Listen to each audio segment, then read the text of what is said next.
Okay, you wanted a motion on this, the number 2, 411 Avenue, East Polis, Ridge Road, Huntings? We've already done those. Those you did previously. Okay. The How new, about Virginia Thompson, 685 Wilderness Road? I'm not ready to recommend those. I'm just telling you, these are ones I've checked out lately. Okay. But the one I would like, under my recommendations, number 1 is to approve Sheila Shivers on 768 Ridge Road. Okay, well, let's, all right.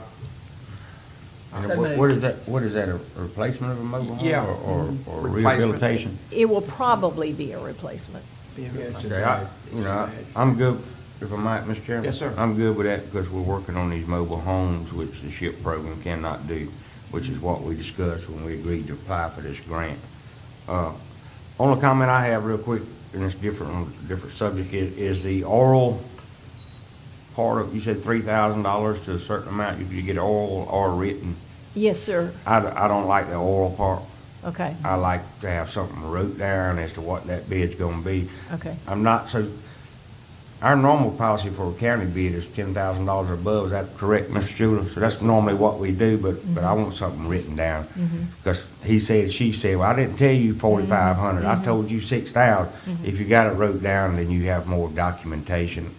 I'd like to see that change. Okay, so what we can do is revise the policy to eliminate any discussion of oral Yeah. quotes. And what we could do then is, okay, do you want to say that up to $10,000 you don't advertise, you can, but you would like ask for quotes? I'd have to ask for legal advice That's on what that they one. don't, we need to. Yeah. Yeah, well, I received this yesterday and had a chance to read it this morning, but my initial thought when I looked at that was to revise the policy. I just haven't had a chance. Right, right. to This speak is with her about this, discussion. But Right. to revise this proposed policy to make it consistent with your current bid policy, which is anything less than $10,000 does not require formal bidding, but you would call around and get written quotes. Anything above $10,000 would be subject to a bid, advertised bid, or unless you can piggyback under one of the exceptions, and that's usually one of your state bid contracts. They've already gone through the bidding process, so we would just piggyback onto their bidding process. Mr. Chairman, if I could, I mean, she's not asking for action on this stuff, Michael. Not yet. I'd like to have the attorney review that to bring this in consistent with what the board normally does and our Yes, sir. policies. And Ms. Belcher, you can work with him on that and bring that back to us at a later meeting. Yeah. I didn't mean to change subject, but while it was on my mind, I just didn't like when you said oral, Okay, an oral estimate, because that can go severely up with nothing written down. So I'd like to have everything written down. Okay. I think that would probably please the board. I Yeah. can't speak for the board, that's just my opinion. No, that's. So the only item that we'd be voting on is Ms. Sheila Shivers, right? Yes, That's the only ma'am. thing- And then the rest that would go to the attorney, subject to the attorney. Right. Now, I can tell you that the way the CDBG program works in the state of Florida, if your local policy requires advertising and you don't get 3 bids, they make you start over again, or you have to advertise in the Metro newspaper. So that's why I was hesitant to make 10,000 the threshold for requiring advertising. So I was just, that's just something for you to think about. We could make the threshold 10,000 to 25. You may advertise, but it's not required. And that, I don't know, DEO is just real particular about that. 'Cause we- Again, I would say you and an attorney work that out. Yeah. He kind of knows where the board's at and what we need to do, and bring that back to us, what y'all Okay. come together on, All right, because he's more familiar with that than what we are. okay. Yes, sir, I'll do that. All right, I had a motion on Ms. Second. Shivers, and a second. All in favor? All opposed? Motion carries on Ms. Shivers. Okay. Thank you very much. All right, thank you. Open bids on the Ball Point. All right, Commissioners, we are going to have to delay that. And if you would go to item 1 on my report, inform the board that last week Clay Smallwood of Pebble Ridge sent an email stating, and I quote, "FDOT provided comments back on the Ball Point Road. This is the first year they've provided review comments on SCOP projects. There's nothing really earth-shattering in their comments, however, we need to make some edits to the drawings to satisfy them. Currently, the bids were due yesterday, Monday. Since we're editing the plans, I'll send out an addendum to all plan holders, pushing the date back 2 weeks. The new date for the bids will be due August 1st, and they will be opened, read aloud in the commission meeting on August 2nd. We'll make sure all of the bidders receive the addendum, and they will be required to provide a signed copy when they turn in their bids, end of quote. And Clay is here in case you guys have any questions as to what happened and why it happened and Clay, if you don't mind, why it's Mr. such an Chairman, if odd you don't mind, deal. have Clay come up here, I want to ask him a question, because I've never saw this before. Yes, What's the problem It- with him, Clay? I don't, the comments they made were relatively minor. I mean, Because they- it took 6 months to go through the CCL Right. line. That's right. And so there was, as an example, the crosswalk there between the parking lot and where the beach access is. They wanted that crosswalk a special emphasis crosswalk, which just adds more striping to it. Minor Okay. stuff like that. Nothing that changes the length of the project or the widening or, I mean, anything really substantial, but small things like that that Okay. will make a difference in some small bid items, you know. But so. we will be opening bids August 2nd. Next Yes, meeting, ma'am. yes, ma'am. I never, it's like I said, I've never saw anything, but because Ball either. Point State Park is down there, and because they do have a public access, I guess that's just the reason why they want to make sure it's extra stuff down there. However, Commissioners, we can open RFQs for the inspection service, and Clay, we only received one. So how did, He can't do nothing about it because you know, oh, I'm sorry, that's right, He 'cause can't- you're he the can't have engineer, anything to yeah, do. this is why we're doing it in the first place, right? yeah. he can't have anything So to with do it. we forward it to a committee that we set up for that one review and make sure it What's meets the all the name of the qualifications? Oh, I am so sorry, for the record, we do have to read the name of the company, and it is Southeastern Consulting Engineers Incorporated. And this, Where they at? for everyone's, we were Hitchcock, Florida. And for everyone's notification, we are actually right now discussing the RFQs for the construction inspection service. Okay, I make a motion that we turn this over to the committee that we always have to look at things like that and have them come back with a recommendation. Second. Have a motion second on the floor, all in favor? Uh, All opposed, motion carries. And now we go to planning. Planning and zoning, My- Mr. Chairman, if I Yes, might, sir. do you have an extra pen? My pen is quit writing. I have to go back to a couple of things. We are ready to go to planning and zoning, or do we want to yeah, reset? yeah, we got a man here ready to get going, he gotta go work. Okay, here we go. Let's get to it, Mike. Okay, your planning and zoning report. You had 3 critical shoreline applications and a sketch and final plat approval. So, item 1 of that report is, which was a recommended approval, unanimous. Consideration of a request to construct a single-family private dock, 959 New River Harbor Road, Lot 4, New River Harbor, that's in Carabel. It has all the state and federal permits and meets local requirements. The dock walkway will be a 20x4 with an 8x30 terminal platform and a 12x20 uncovered boat lift. This was submitted by James and Martha Barnett. And the agent is David Keith for Docks for Less.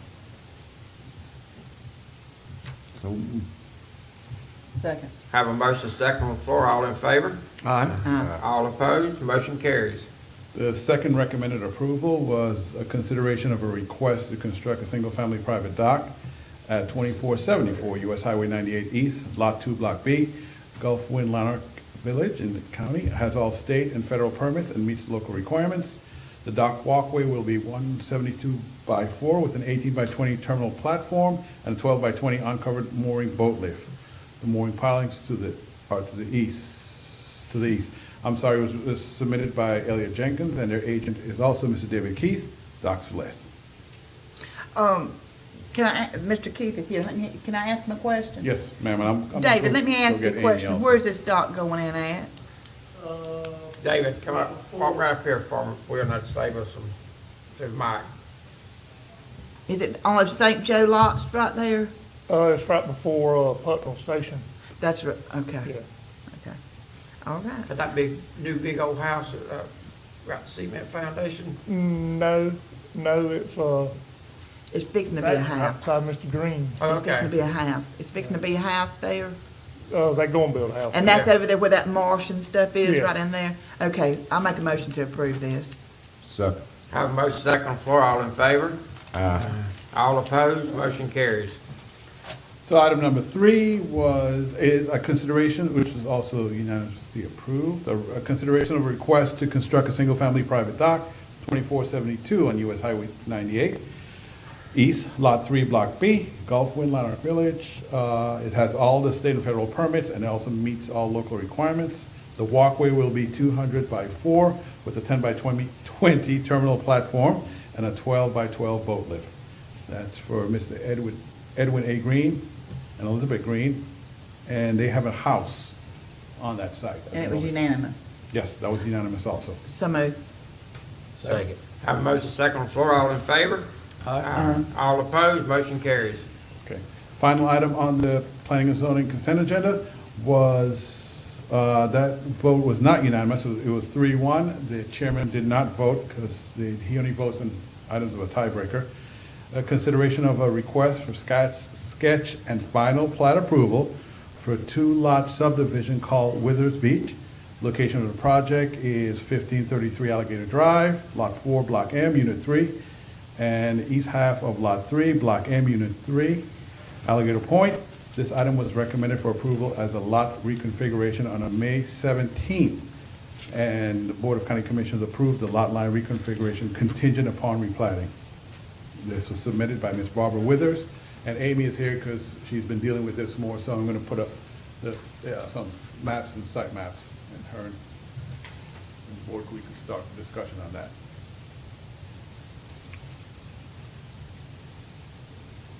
And I guess, Ms. Withers, you guys want to approach? Any comments you have? Good morning again. I think I've been here before for the same thing, and I very much appreciate if we could get the approval today, because I do have a pending sale for Lot 3, the east half of Lot 3, and we've had to postpone it now 3 or 4 times. So I think that we have complied with all of the requirements of Franklin County Planning and Zoning, and I would be deeply grateful if you have any questions. Amy, Yes, sir. how does this working? I mean, is it, I drew up I did a scaled measure of the property. And this is the plat, and this is as it's proposed with the lines changed. There's an existing house in this area that's existing. If something were to happen to this house, we did a proposed 2 options. There's an area here, it would be tight, but they could put 1,000 square foot of 1-story footprint. If something was to happen to the house, you would have to rebuild.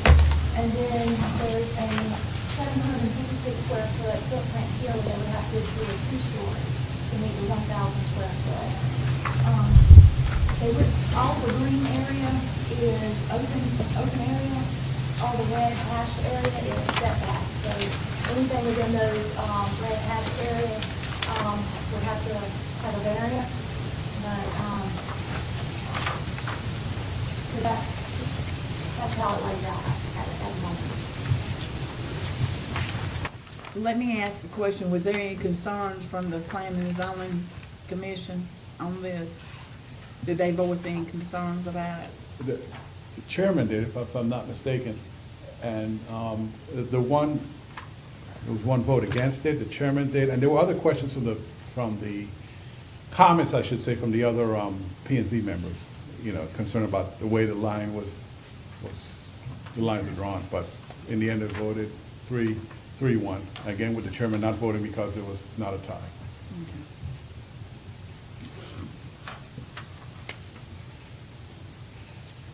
So moved.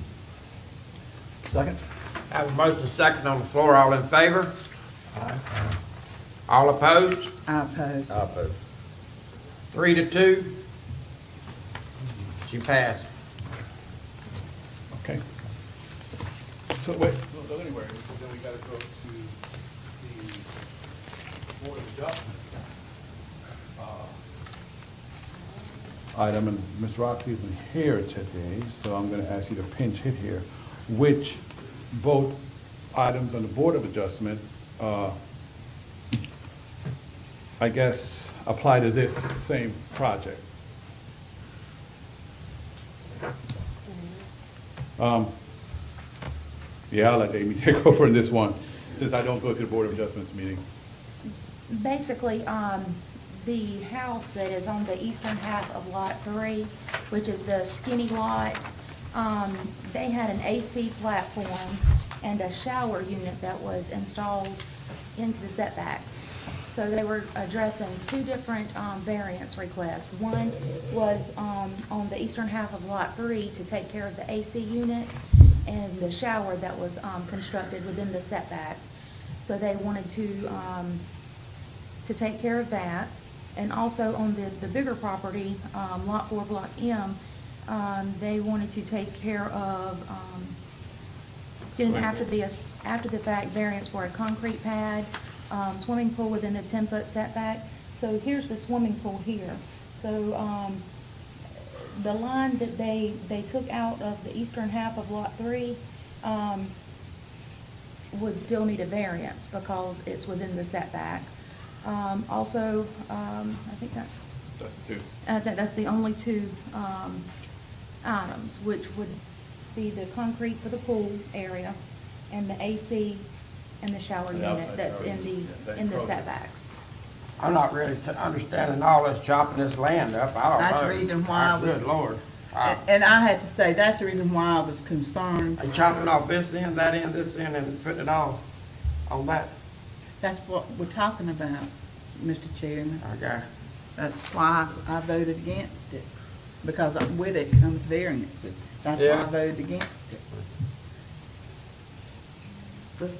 The variances were only requested, so if something happened, if the house was destroyed, that it would be able to be rebuilt if we had another hurricane.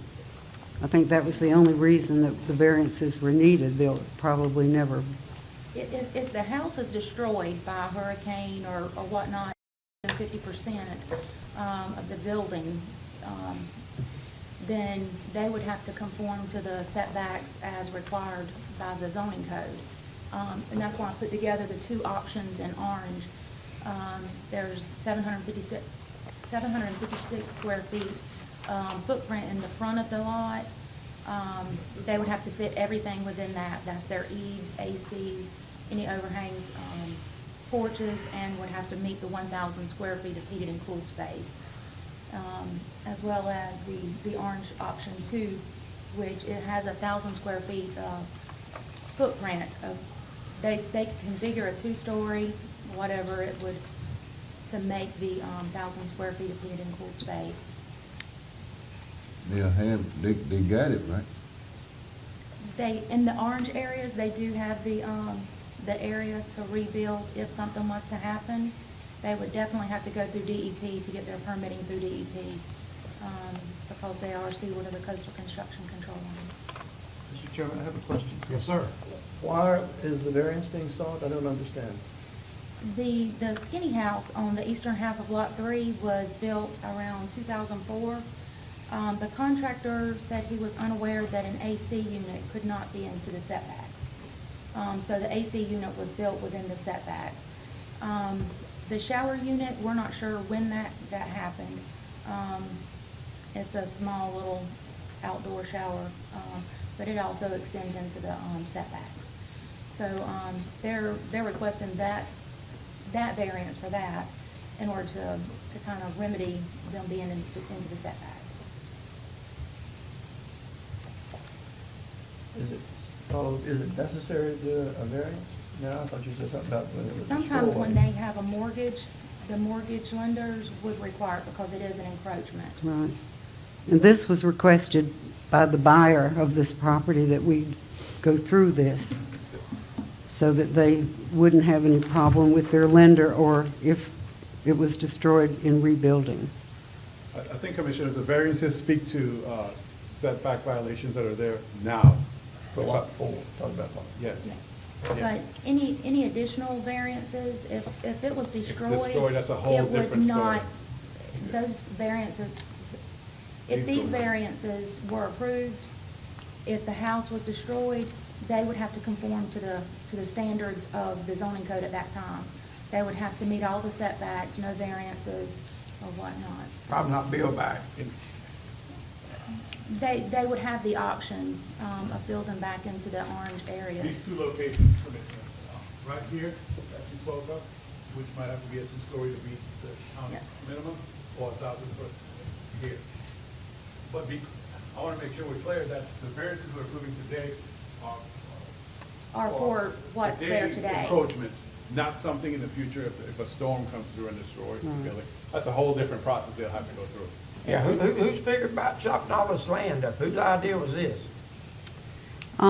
It was requested by I really wasn't in favor of it myself. I ain't never heard nothing like this in my life. I know, but we were told that we had to do a replat to get the variances approved and the reconfiguration of the lot line. And Mr. Chairman, just to let you know, you guys asked me if there were concerns from P&Z. This is exactly what they were talking about. I mean, Well- yeah, 'cause I've never seen somebody take a piece of property here, put it over here, a piece here, put it over here, then this. Well, let me ask you something, when all this, as of now, if this approved, all that'll be straight. He's asking if we approve these two variances, basically, are they now in code? Well, They would be within the code of the approval yeah, of. with the variances. With the variance request. If something happens to that building, they could not build into those setbacks again. They would have to Stop. conform to the setbacks of the zoning code at that time when they rebuilt if something was to happen. What you think, lawyer?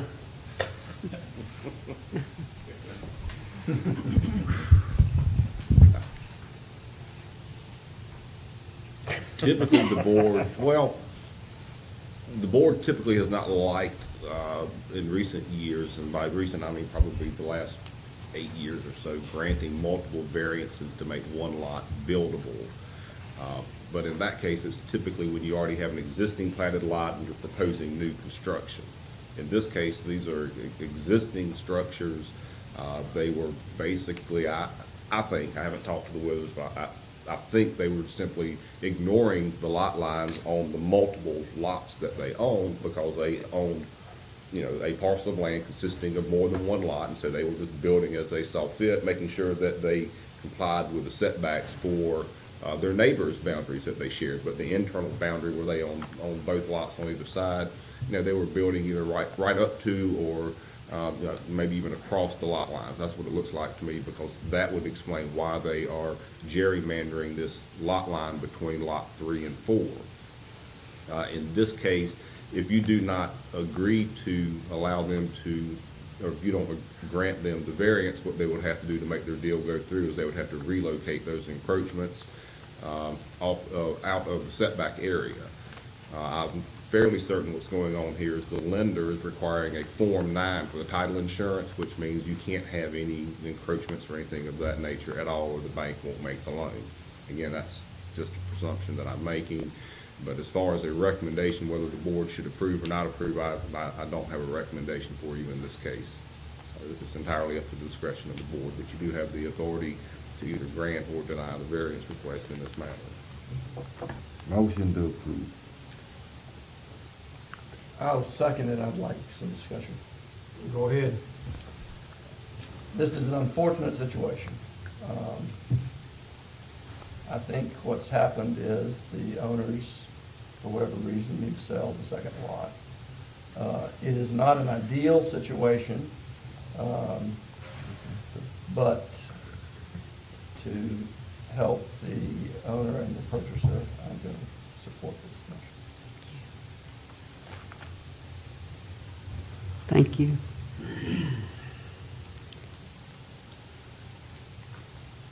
The reason I need to sell it is I'll be 80 years old this year, and I need to retire. It's been a lot of work. I've been renting the properties, and I really just need to dispose of this one. You still working? Yes, sir. Where at? I'm a CPA. I do income tax in Tallahassee and out of my home. I don't recommend you working that long, because a lot of people don't even want to get out of bed. Right, right. I also play tennis 3 times a week. So, Tennis. All right, have a motion second on the floor. All in favor? Aye. All opposed? I oppose. 3-2. thank you No very more much. I appreciate it. No more chopping.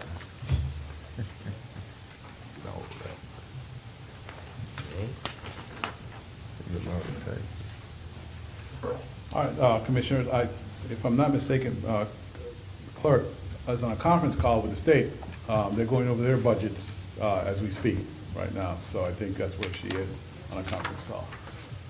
And she had no report. It's just that no report. Yeah, but that's where she is at the moment. So, if you are ready to move on, you want to take a break, I'm ready to do restore, and then Alan's report and then my report. Let's go ahead and do the restore, then we'll go into yours. Okay. Can we have a 5-minute You break? doing it now? Okay. Yeah, I need to go. All right, we'll take 5 minute recess and come back. You can get up and